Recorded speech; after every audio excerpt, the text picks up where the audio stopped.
دیا voice channel کے پیارے ناظرین، السلام علیکم۔ عربی نے مجھے ایک رات کے 5,000 ریال کی آفر کی۔ میں شادی شدہ بھی تھی، پھر بھی میری نیت بدل گئی اور اس رات میں اس کے گھر رک گئی۔ عربی کو بہت کم نظر آتا تھا، لیکن جب میں رات اس کے گھر رکی تو میرے ہوش اڑ گئے، کیونکہ اس عربی نے مجھے 8 بار۔ میں اپنے شوہر کے ساتھ سعودی عرب میں رہتی تھی۔ ہم دونوں زیادہ پڑھے لکھے نہ تھے۔ شوہر فیکٹری میں نوکری کرتا تھا، مگر زیادہ پڑھا لکھا نہ ہونے کی وجہ سے تنخواہ تھوڑی تھی۔ گھر کا گزارا تان کر کرتے اور شکر ادا کر کے جو ملتا کھا پی کر سو جاتے تھے۔ لیکن جیسے جیسے دن گزرنے لگے، پیسوں کی شدید قلت ہوتی چلی گئی۔ میں نے ارد گرد کچھ عورتوں سے مشورہ کیا تو ایک عورت نے بتایا کہ ایک عربی کے گھر ملازمہ کی ضرورت ہے، کھانا پکانا ہوگا، کیونکہ عربی کے گھر میں اور بھی عورتیں کام کرتی ہیں، صرف برتن دھونے کی ضرورت ہے۔ میرے لیے یہ کام بہت آسان تھا، لیکن ابھی کے گھر کام کر کے مجھے تھوڑا ڈر بھی لگ رہا تھا۔ میرے چہرے پر پریشانی کے آثار دیکھتے ہوئے کہنے لگی، گھبراؤ مت، عربی اندھا ہے، وہ بیچارہ تو بس سارا دن ایک صوفے پر بیٹھا رہتا ہے۔ اس کی بیوی کچھ عرصہ ہوا فوت ہو گئی۔ ایک تو اب اس کی عمر بھی کافی زیادہ ہو گئی ہے، دوسرا اب اس عمر میں کون اس سے شادی کرے گا۔ اگلے روز میں اس کے پاس دوبارہ گئی اور اس سے عربی کے گھر چلنے کو کہا۔ وہ عربی تو بہت اچھا انسان تھا، اس نے میری بھی اچھی تنخواہ رکھی تھی۔ جب میں نے اپنے شوہر کو اس نوکری کے بارے میں بتایا تو بے حد خوش ہوا۔ کہنے لگا، اگر ہم مل کر دونوں محنت کریں گے تو گھر کے خرچے کے علاوہ کچھ پیسے جمع بھی ہو جائیں گے۔ میں بھی دن بھر فارغ ہی ہوتی تھی، اس لیے گھر کے سارے کام صبح ہی نپٹا کر میں اس عربی کے گھر چلی جاتی ہوں۔ اس عربی کی ایک چھوٹی سی بیٹی تھی، یہی کوئی 10 سال کی ہوگی۔ گھر کی باقی ملازمائیں تھوڑا بہت اس پر توجہ دیتی تھیں، ویسے بھی پرائی اولاد کو کون گلے لگاتا ہے۔ میں نے عربی کے حالات دیکھتے ہوئے اس کے گھر کی ساری ذمہ داری اٹھا لی۔ میں صبح 10 بجے سے لے کر رات 9 بجے تک اس عربی کے گھر پر ہی رہتی تھی۔ مجھے حیرت ہوتی تھی کہ عربی کس قدر نرم دل انسان تھا۔ وہ ملازمین کے ساتھ بہت پیار سے پیش آتا تھا، مگر گھر کی دیگر ملازمائیں اب مجھ سے خار کھانے لگی تھیں، کیونکہ عربی میرا بہت خیال رکھتا تھا۔ میں چونکہ اس گھر میں نہیں تھی، اگر کوئی ذرا سا بھی کام خراب ہو جاتا تو وہ ملازمائیں فوراً عربی کے کان میں جا کر بات ڈال دیتی، مگر عربی ان کو خاموش کروا دیتا۔ میں نے یہ بات محسوس کی تھی کہ عربی اپنی بیٹی سے بہت محبت کرتا تھا، لیکن بیوی کا ساتھ چھوٹ جانے کی وجہ سے اندر سے ٹوٹ چکا تھا۔ عربی کے ساتھ ایک مستقل ملازم بھی تھا جو اس کے ساتھ مستقل رہتا تھا، عربی کو دفتر لے کر جاتا اور واپس لاتا، سب کام اس کے ذمے تھے۔ عربی بھی کام سے گھر واپس آتا تو سب سے پہلے اپنی بیٹی کے کمرے میں جاتا۔ میں بچی کے ساتھ ہی مصروف ہوتی، اس لیے پہلے دروازے پر دستک دیتا۔ میں فوراً سے ٹھیک ہو کر بیٹھ جاتی، پھر ہی وہ دروازہ کھولتا تھا۔ پھر اپنی بیٹی کو پیار کرتا، مجھ سے بھی پوچھتا تھا کہ بچی نے تنگ تو نہیں کیا، اس نے کھایا پیا تو ہے نا۔ عربی اپنی بیٹی پر جان چھڑکتا۔ عربی پورے دن کی روٹین مجھ سے پوچھتا تھا، میں بھی اس عربی کو سارے دن کی روٹین بتا دیتی۔ ایک رات کو جب میں گھر جانے لگی تو کہنے لگا کہ 1 منٹ رکو۔ پھر اس نے اپنی جیب سے بٹوا نکالا اور مجھے 3,000 ریال پکڑا دیے۔ یہ دیکھ کر میں حیران سی رہ گئی تھی، حالانکہ اس نے میری تنخواہ بہت اچھی رکھی تھی اور 5,000 ریال کم پیسے نہیں ہوتے۔ میں نے ایک نظر عربی کی طرف دیکھا تھا، میری آنکھوں میں حیرانگی تھی۔ کہنے لگا، یہ رکھ لو، تمہارے کام آئیں گے۔ میں نے کہا کہ نہیں، آپ نے جو تنخواہ طے کی ہے وہ بھی ہے۔ میری بات سن کر وہ ہلکا سا مسکرایا، کہنے لگا، میں اپنی خوشی سے دے رہا ہوں، یہ رکھ لو۔ میں نے وہ پیسے پکڑ کر اپنے پرس میں رکھ لیے، پھر میں جانے لگی۔ جیسے ہی میں دروازے تک پہنچی تو مجھے کہنے لگا، بات سنو۔ میں نے کہا، جی کہیے۔ وہ کہنے لگا، اس بات کا ذکر دوسرے ملازمین سے مت کرنا اور کسی کو نہ بتانا کہ میں نے تمہیں پیسے دیے ہیں۔ کچھ دیر تو میں اس کی بات سن کر سوچ میں پڑ گئی تھی، پھر میں نے اسباب میں سر ہلا دیا اور وہ آہستہ آہستہ چلتا ہوا کمرے سے چلا گیا۔ لیکن نہ جانے کیوں اس رات میں بڑی بے چین سی رہی تھی۔ ایک تو عربی کا مجھے 5,000 ریال دینا اور دوسرا اس بات کا دیگر ملازموں سے چھپانے کا کہنا، یہ دونوں باتیں ہی میرے ذہن کو الجھانے لگی تھیں۔ پھر میں نے کہا کہ شاید عربی سمجھتا ہوگا کہ دوسرے ملازمین اپنا کام خوش اسلوبی سے نہیں کرتے، اور میری محنت اور خلوص کو دیکھتے ہوئے عربی نے مجھے 5,000 ریال تنخواہ دی ہوگی اور آج بونس۔ لیکن کچھ دن بعد میری حیرت کی انتہا نہ رہی جب کچھ دن بعد عربی نے پھر 1,000 ریال کے نوٹ نکال کر میری طرف بڑھا دیے۔ جب دوسری بار عربی نے مجھے ریال دیے تھے، اس بار تو میرے دل میں شک و شبہات آنے لگے تھے۔ آخر عربی میرے ساتھ اتنی مہربانی کیوں کر رہا تھا؟ میں نے وہ ریال اس عربی کو واپس پکڑا دیے۔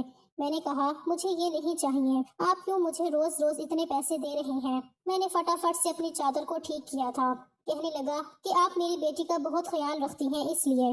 میں نے کہا، وہ میری ڈیوٹی ہے اور اس کے پیسے میں لیتی ہوں۔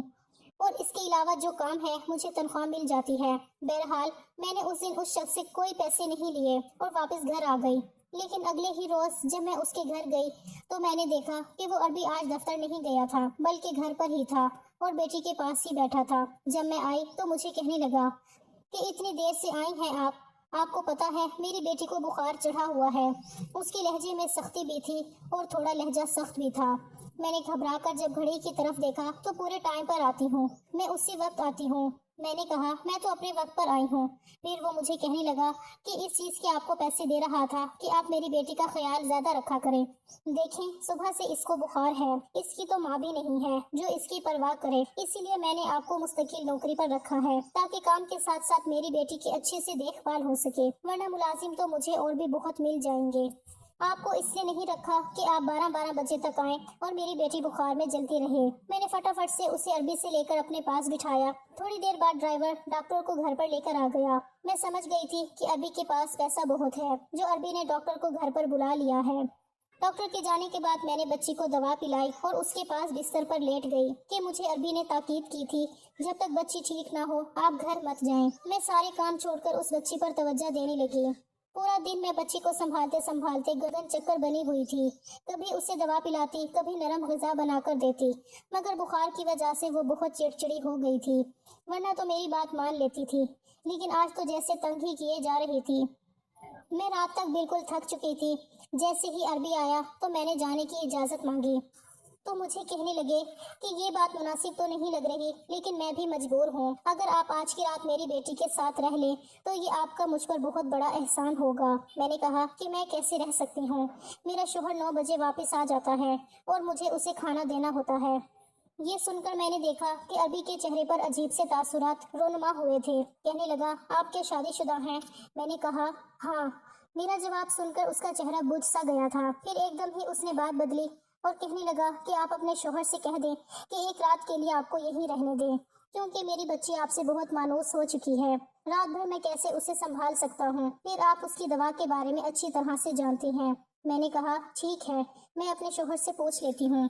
میں نے موبائل نکالا اور اپنے شوہر سے کہا تو وہ کہنے لگی کہ ٹھیک ہے، تم آج کی رات رک جاؤ، میں کھانے پینے کا خود بندوبست کر لوں گا۔ رات بھر میں اس بچی کو سنبھالتی رہی اور اگلے دن بچی کافی حد تک سنبھل چکی تھی۔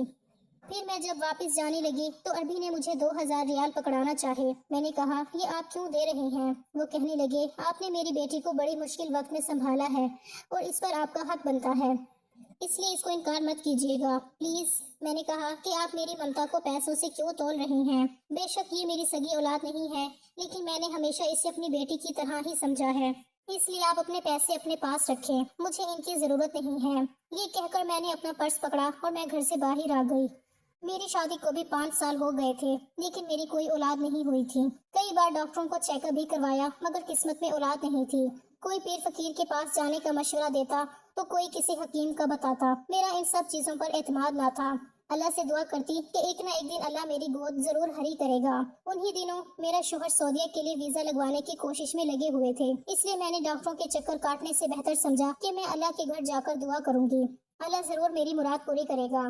اس کے بعد ہم سعودیہ آ گئے۔ اتنے سال سے میرا شوہر کام کر رہا تھا، لیکن حالات جوں کے توں ہی تھے، لیکن میرے دل میں یہ خواہش تھی کہ اللہ مجھے اب اولاد دے۔ اس لیے جب اس بچی کو سنبھالنے کی ذمہ داری مجھے ملی تو میں نے یہ نہیں سمجھا کہ میں ملازمت کر رہی ہوں یا وہ بچی میرے لیے ایک بوجھ ہے۔ میں نے اپنی ساری ممتا اس پر نچھاور کر دی تھی اور دل سے اس کو سنبھالتی تھی۔ اگلے روز جب میں کام پر آئی تو میں نے دیکھا عربی پریشان بیٹھا تھا۔ معلوم کرنے پر پتہ چلا کہ اس کی ملازمت جو کھانا بناتی تھی وہ کام چھوڑ کر جا چکی ہے۔ اسی بات کو لے کر عربی نڈھال بیٹھا ہوا تھا کہ اب فوری گھر میں کچن سنبھالنے کے لیے وہ ملازمہ کدھر سے لائے۔ میں یہ سن کر خاموش ہو گئی کیونکہ میں عربی کی گھر کے کسی کام کی ذمہ داری نہیں لینا چاہتی تھی۔ عربی میری طرف التجائیہ نظروں سے دیکھ رہا تھا۔ میں جانتی تھی کہ وہ کیا چاہتا ہے، لیکن میرا اپنا گھر تھا، شوہر تھا، میں اپنا گھر سنبھالتی یا عربی کے سارے گھر کی ذمہ داری لیتی، میرے لیے بہت مشکل ہوتا چلا جا رہا تھا۔ خیر میں نے کچن میں جا کر فریج سے انڈے بریڈ نکالے اور عربی کو اور اس کی بیٹی کو بنا کر دے دیے۔ عربی کا چہرہ خوشی سے دیکھنے کے لائق تھا۔ میں نے دن بھر اپنا کام کیا اور شام کو گھر واپس آ گئی۔ پھر میں نہیں جانتی کہ کیا ہوا اور کیا نہیں، لیکن شام کو ہی مجھے عربی کا فون آیا۔ وہ مجھ سے کہنے لگا کہ فوراً سے گھر پہنچ جاؤ، مجھے آپ سے بہت ضروری کام ہے۔ میں نے کہا اس وقت تو رات کے 10 بج رہے ہیں۔ وہ کہنے لگا کہ مجھے آپ سے بے حد ضروری کام ہے، آپ کا آنا بہت ضروری ہے، آپ فوراً سے میرے پاس آئیں۔ میں نے اپنے شوہر کو بتایا تو کہنے لگا میں نوکری چھوڑ دوں، وہ عربی کیا چاہتا ہے؟ میں عربی کے گھر جانا چاہتی تھی۔ میرے شوہر کا رویہ پہلے ہی کئی دن سے بدلا ہوا تھا۔ بظاہر تو اس نے میرے ساتھ کوئی بات نہ کی تھی، لیکن شاید اندر ہی اندر اس کے دل میں شک کا بیج جنم لے رہا تھا۔ میں نے کہا کہ ہو سکتا ہے اس کی بیٹی کی پھر سے طبیعت خراب ہو گئی ہو، مگر میرا شوہر نہ مانا۔ میں نے دوبارہ سے عربی کو فون کیا اور اسے صاف بتا دیا کہ میرا شوہر مجھے آنے کی اجازت نہیں دے رہا۔ آپ کو بھی جو کام ہے، آخر آپ کے پاس چوکیدار بھی تو ہے، اس سے کروا لیں۔ وہ کہنے لگا چوکیدار آج چھٹی پر ہے، ورنہ میں خود چل کر آپ کے گھر آ جاتا اور آپ کے شوہر سے بھی مل لیتا۔ میں نے کہا دیکھیے مالک، میں آپ کی نوکری کی وجہ سے اپنا گھر خراب نہیں کر سکتی۔ اس سے پہلے کہ وہ کچھ اور کہتا میں نے فون بند کر دیا۔ میں نے شوہر کو کھانا دیا اور ہم لوگ سونے کے لیے لیٹ گئے، لیکن میرے دل میں بار بار ایک ہی سوال جنم لے رہا تھا، ایسا کون سا کام تھا جو عربی رات کے وقت مجھے بلا رہا تھا؟ میں عربی پر شک بھی نہیں کرنا چاہتی تھی کیونکہ اسے کم نظر آتا تھا، اور ویسے بھی اس نے آج تک مجھ سے کوئی غلط بات بھی نہیں کی تھی۔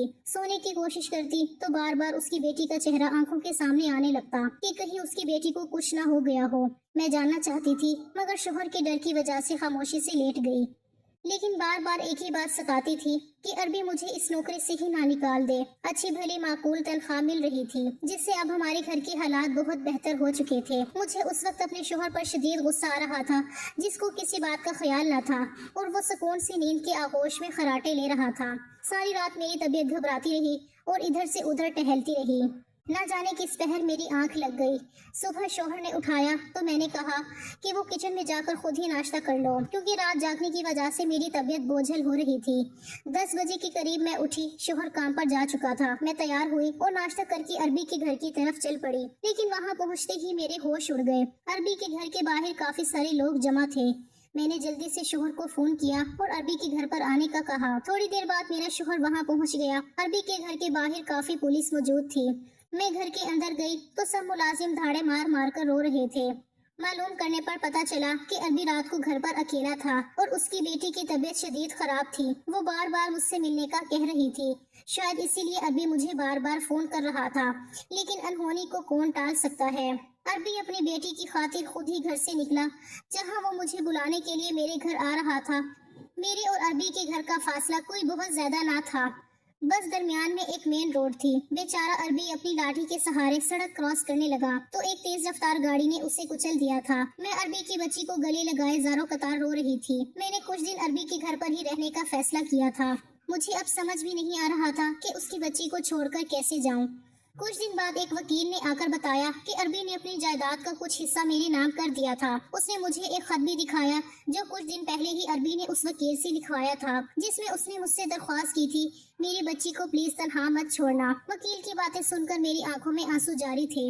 میں اور میرا شوہر مستقل طور پر عربی کے گھر پر رہنے لگے۔ اللہ نے مجھے اولاد کی شکل میں ایک بہت پیاری سی بیٹی سے نواز دیا تھا۔ قدرت ایسے ہی اپنے رنگ دکھاتی ہے جو انسانی عقل سے بہتر ہوتے ہیں۔ تو یہ تھی ہماری آج کی کہانی۔ اگر آپ لوگوں کو اچھی لگی ہے تو ویڈیو کو لائک کیجیے اور ہمارے چینل کو بھی سبسکرائب کیجیے۔